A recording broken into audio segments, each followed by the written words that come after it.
Hola a todos.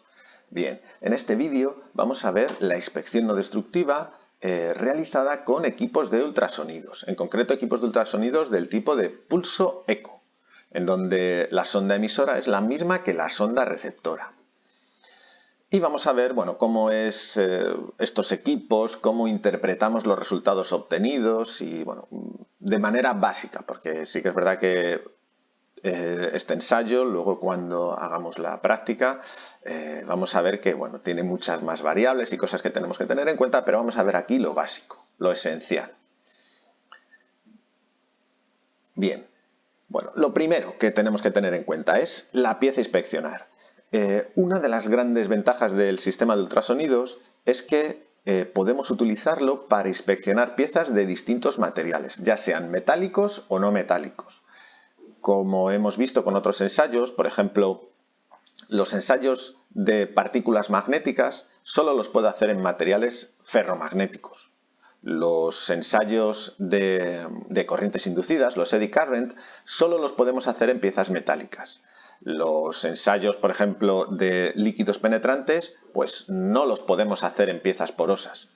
Entonces, todos los ensayos tienen, digamos, se pueden aplicar con unos materiales y con otros materiales no. El de ultrasonidos prácticamente se puede utilizar con todo tipo de materiales. Los dos requisitos básicos que tienen que tener es que sean materiales isótropos para que el eco viaje bien recto y nos devuelva, ¿no? Podamos recibir el eco en la pieza, porque los materiales anisótropos, el sonido se nos va en varias direcciones y no vamos a tener un eco consistente. Y lo mismo nos pasa cuando la pieza es demasiado rugosa. La rugosidad superficial hace que el sonido rebote en muchas direcciones y no lo podamos recibir con claridad ese eco. ¿Vale? Pero por lo demás lo podemos utilizar con cualquier tipo de material, ya sean metálicos como no metálicos. De hecho, es un ensayo muy utilizado, sobre todo en materiales compuestos, ¿vale? Los composites, fibra de carbono, fibra de vidrio y demás. Bueno, el equipo de detección pues tiene un aspecto, por ejemplo, como este que vemos en la pantalla. Tiene un display en donde vamos a ver una serie de gráficas, que es lo que nos va a servir a nosotros para ver si la pieza está bien, está mal, qué defectos tiene, dónde los tiene, el tamaño de los defectos y este tipo de cosas. Bueno, aquí tenemos unos botones que están en caracteres asiáticos. Normalmente nosotros vamos a utilizar todo lo que está en el idioma en inglés, ¿vale? Todos los botones o los menús y todo esto pues está en inglés, ¿vale? Bien, fundamental. El contacto entre la sonda, ¿vale? El palpador, la sonda y la pieza a inspeccionar tiene que ser perfecto. Para garantizar ese contacto, ¿vale? Para que el sonido, nuestra señal de sonido viaje desde el palpador hasta la pieza, tenemos que aplicar un gel. Ese gel va a hacer que la energía esta sonora no se pierda. Si no echamos gel, el contacto no va a ser perfecto entre palpador y pieza y entonces no vamos a poder tener resultados o por lo menos resultados concluyentes en esta inspección. El palpador lo conectaremos porque es un palpador piezoeléctrico. Tiene un cristal de cuarzo que cuando le metemos una señal alterna se va a deformar, va a vibrar y me va a generar esa onda de ultrasonidos, de ese sonido de una frecuencia muy alta. Esa señal sonora es la que va a viajar por nuestra pieza, ¿vale? Viaja, vale. En concreto, esta sonda que hemos representado aquí es una sonda a 90 grados. Eso quiere decir que la señal sonora que envía es perpendicular, está a 90 grados de la superficie sobre la que apoya el palpador. ¿De acuerdo? Bien, en los sistemas pulso eco recordemos que el mismo palpador, la misma sonda, tiene el cristal emisor y el cristal receptor. En los sistemas True Transmission, el emisor y el receptor están en distintos palpadores, en distintas sondas, ¿vale? Uno emite y otro recibe. Cuando es pulso eco, la misma sonda que emite es la que recibe ese eco. Bueno, los dos ajustes básicos, aunque hay un montón de opciones, nosotros en estos dispositivos tenemos muchísimas opciones seleccionables, ajustes que podemos hacer y demás, pero bueno, los dos esenciales, fundamentales, son la velocidad a la que transcurre el sonido por el material y el rango de medición. ¿vale? Rango de medición, por ejemplo, imaginémonos que esta pieza es de 10 milímetros de espesor. Si yo el rango de medición lo selecciono de 8, solo vamos a poder ver en la pantalla, o vamos a poder inspeccionar en la pantalla, hasta 8 milímetros, hasta aquí. No vamos a poder ver lo que tenemos debajo. Entonces, ¿qué es lo que vamos a hacer siempre? Poner un rango de medición ligeramente superior al espesor de la pieza que vamos a inspeccionar. Pues si estas son 10 milímetros, seleccionamos un rango de medición de 12 milímetros, por ejemplo. Un 20% más está bien. Tampoco es bueno que lo ajustemos justo al espesor, o sea, si son 10 milímetros, el rango de medición no es bueno que lo pongamos a 10 milímetros, porque entonces igual hay veces que algún defecto por aquí que quede un pelín más lejos no lo podamos ver. Entonces, como tenemos pantalla de sobra, ¿no?, para ver los resultados, nos vamos a poner un rango un poco mayor. Pues eso, un 20% más, por ejemplo, estaría bien. Tampoco mucho más, no vamos a poner 200 milímetros, porque entonces los resultados se me apelotonarían aquí en un trocito de la pantalla y me dificultaría ver, a ver si tengo defectos o no. Y además me aparecerían una serie de ecos, ¿vale?, una serie de piquitos, vamos a ver ahora qué es lo que nos aparece en el display, que me harían más difícil la interpretación de los resultados. Así que un 20% más aproximadamente del espesor, pues está bien. Y luego la velocidad. ¿El sistema cómo funciona? Pues lo que hace es genera una onda de sonido, la emite, la manda por la pieza, rebota, vuelve y el equipo mide el tiempo que ha tardado la señal en ir y volver. Mide el tiempo y nosotros le introducimos, le ajustamos, le decimos cuál es la velocidad del sonido en este material, ¿vale? Y con esa velocidad y ese tiempo que ha medido, saca la distancia que ha recorrido el sonido en su viaje, ¿vale? O sea, lo que hace es mide el tiempo, como es el tiempo que tarda en ir y volver, ese tiempo lo divide entre 2, ¿vale?, para sacar la distancia que tenemos. Entonces es fundamental ajustarle, decirle al display de ultrasonidos, al aparato de ultrasonidos, decirle cuál es la velocidad de propagación del sonido en este material. Por ejemplo, el hierro es de 5.900 metros por segundo. Los aceros se mueven en ese valor también. El aluminio y sus aleaciones rondan los 6.300 metros por segundo. El titanio, por ejemplo, son 6.100. ¿Vale? Los metales tienen valores así de ese orden. Pero los no metales, por ejemplo, el plexiglas, este plástico acrílico, es de 1.700 metros por segundo. Entonces tendré que configurar aquí y decirle, oye, mira, voy a inspeccionar un plexiglas y le metemos la velocidad, le ajustamos la velocidad para 1.700. O, por ejemplo, un composite de fibra de carbono es de 3.070 y uno de fibra de vidrio es de 2.740.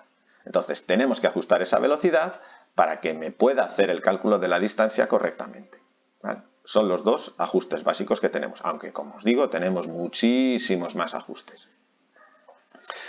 Bueno, vamos a ver qué veríamos en una pieza que está en buen estado. Bien, el palpador genera nuestra onda de sonido y la emite. Esa onda va a ir rebotando en distintos puntos. El primer sitio donde rebota es en la superficie de contacto entre palpador y pieza. Ahí tiene un rebote bastante importante, o sea, esa señal que se produce en el palpador, parte de la energía rebota justo aquí. Y entonces en la pantalla me aparece ese rebote, vemos ese rebote que percibimos, ¿vale? Tenemos un pico aquí bastante alto. Y el resto de la energía se propagará a través de la pieza. Se propaga a través de la pieza, rebota en el otro extremo y vuelve al palpador. Cuando vuelve al palpador nos genera otro pico. Lo captamos con el cristal piezoeléctrico receptor y me genera otro pico. El pico de recepción es más bajo que el pico de emisión, porque parte de la energía que hemos emitido, parte de la energía continúa por aquí, por el aire del otro lado de la pieza, y además parte la absorbe el propio material. El propio material amortigua esas ondas de sonido de tal manera que absorbe parte de la energía y entonces este pico es más bajo. ¿Sí? Bien. La separación entre los dos picos se corresponde con la distancia que ha recorrido la onda de sonido, en este caso el espesor de la pieza. Si nosotros vemos que si esta distancia son 10 milímetros y ambos picos están separados 10 milímetros, es que la pieza está bien. No hay nada entre medias del palpador y el otro extremo de la pieza que interfiera en el sonido. Por lo tanto, la pieza está en perfecto estado. Ahora bien, ¿qué pasa si tenemos un defecto? En este caso es un defecto perpendicular al haz, que va a ir en esta dirección, y bueno, es un defecto bastante grande, de tal manera que me tapa, ¿no?, el haz que vamos a emitir, ningún rayo llega al otro lado. Bueno, pues me pasa lo siguiente. Emitimos la señal ultrasónica. Me genera el pico de entrada a la pieza. Este siempre le vamos a tener, ¿eh? Y después el sonido se propaga, rebota en el defecto y llega aquí. Como ha tardado menos tiempo, ¿vale?, la distancia es menor, ha tardado menos tiempo, ahora el pico que me aparece del rebote está mucho antes. Antes teníamos un pico aquí, que era el rebote que tenemos aquí del otro lado de la pieza, del otro extremo de la pieza, la otra cara, y ahora el rebote lo tenemos mucho antes. Si tenemos el rebote mucho antes es que tenemos un defecto, ¿vale? La distancia a la que están separados los dos picos que tenemos en la pantalla es la profundidad de ese defecto. Y nosotros el palpador, como lo movemos adelante y atrás, vamos a poder determinar dónde empieza a rebotar la señal y dónde acaba. Bueno, esto es si es un defecto grande. Si es un defecto más pequeño, nos sucede lo siguiente. Es que, bueno, tenemos el pico de entrada y parte de la energía rebota en este defecto pequeño y parte de la energía rebota justo en la otra cara de la pieza. Y me van a aparecer esos dos piquitos, ¿vale? Ahora este piquito de aquí va a ser menor que el que teníamos antes porque parte de la energía ha rebotado en la grieta. Y bueno, y nos aparece este otro pico aquí que, por supuesto, la distancia que me separa el pico de entrada con este pico del defecto me indica la profundidad. ¿De acuerdo? Entonces, bueno, esto es algo muy habitual. También, si volvemos para atrás, cuando tengo un defecto grande, cuando yo voy moviendo el palpador y me voy acercando, lo que voy a ir viendo es que me va bajando el pico de rebote que tenemos por aquí y me va apareciendo un piquito aquí que me va subiendo, subiendo, subiendo, subiendo hasta su valor máximo cuando el palpador está justo encima del defecto. Y luego cuando vamos sacando el palpador por el otro lado, vamos a ver que este pico va bajando, mientras que va subiendo el pico del rebote en el otro lado de la pieza. ¿Vale? Esto lo vais a ver durante la práctica. Vale, ¿qué nos pasa si tenemos un defecto que está en ángulo? Si tenemos un defecto que está en ángulo, tenemos nuestro pico de entrada, como siempre, pero luego fijaros lo que hace el sonido. Rebota en una dirección en la que no tengo nada. Entonces, el pico que teníamos del rebote que teníamos en el otro lado, en la otra cara de la pieza, me desaparece. Cuando esto me pasa, yo sé que tengo un defecto. Lo que pasa es que no sé dónde lo tengo. Porque como no recibo eco, ¿vale?, pues sé que se me ha desviado el eco, algo está pasando, pero no sé dónde está pasando, o al menos no lo puedo saber con este tipo de palpador. Vale. ¿Qué nos pasa si tenemos un defecto que es paralelo al haz que estamos emitiendo? Pues fijaros, tenemos el pico de entrada, eso lo tenemos siempre, y luego el sonido va y viene como si no hubiera nada, no lo ve, lo pasa de largo, ¿vale? Pasa por el lado, de tal manera que en principio tenemos una indicación que me dice, oye, ahí no hay ningún defecto, y en cambio tenemos una grieta enorme. ¿Qué podemos hacer para detectar esa grieta? Bueno, pues esta es una pieza, pues como esto que tenemos aquí, que es casi cuadrada, sus dimensiones, ¿no?, son su alto y su ancho son más o menos iguales, pues podemos poner el palpador, lo podemos poner por aquí, y entonces sí que la detectaríamos. ¿Qué es lo que pasa? La mayoría de las piezas en aviación, piezas estructurales, son de chapa, ¿no? Son piezas láminas, son piezas que tienen muy poco espesor, entonces no vamos a poder poner un palpador aquí. Además son tan grandes que si tenemos esta grieta y una grieta detrás, detecta solo la primera grieta y no la segunda. ¿Qué es lo que vamos a hacer en este caso? Bueno, hemos visto que nada, aquí no me detecta nada, la distancia de separación, tal. ¿Qué es lo que vamos a hacer en este caso? Pues vamos a utilizar una sonda que está en cierto ángulo. Echamos un poco más del gel de contacto y ponemos un palpador, una sonda angular. Esta sonda angular me va a enviar la señal de sonido con un cierto ángulo, por eso le llamamos sonda angular. Los ángulos habituales son 30 grados, 45 grados y 60 grados.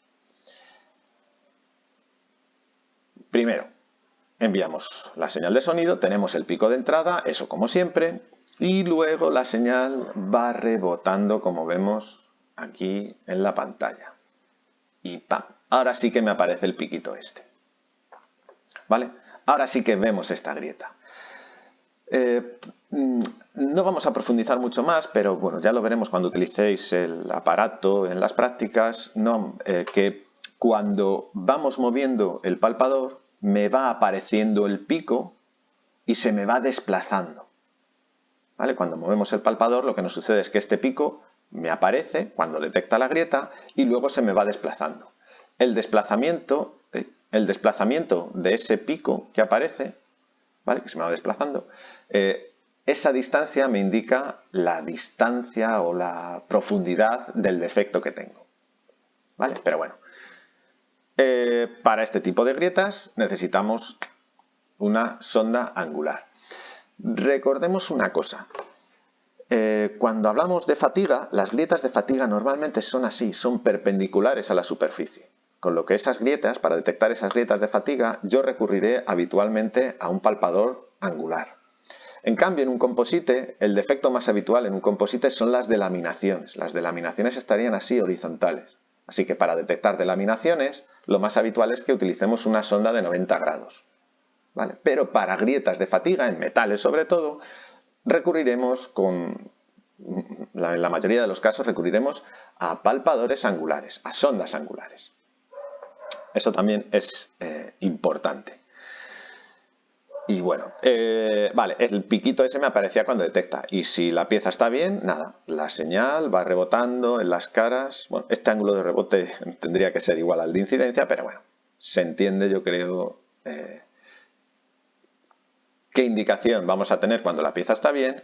Y en la diapositiva anterior teníamos la indicación de cuando la pieza está mal. Y finalmente, bueno, tenemos aquí un resumen, hay figuras de estas hay bastantes que me dicen, ¿no? Para ver de un vistazo cómo serían los rebotes en distintos casos con distintos defectos. ¿Vale? Ya os digo que hay más, aquí los defectos son muy limpios, si los defectos son rugosos pues tendremos también una cierta rugosidad en el display, que es esto que vemos aquí, ¿no? Esto es el palpador, es la sonda, esto es mi pieza con los defectos y estos son distintos casos de displays en cada caso. Por ejemplo, si es un defecto circular, etcétera. Bueno, esto ya lo iremos viendo poco a poco en las prácticas. Y bien, hasta aquí este vídeo. Espero que os haya quedado claro y las dudas que tengáis, pues me las podéis ir formulando. Un saludo, hasta luego.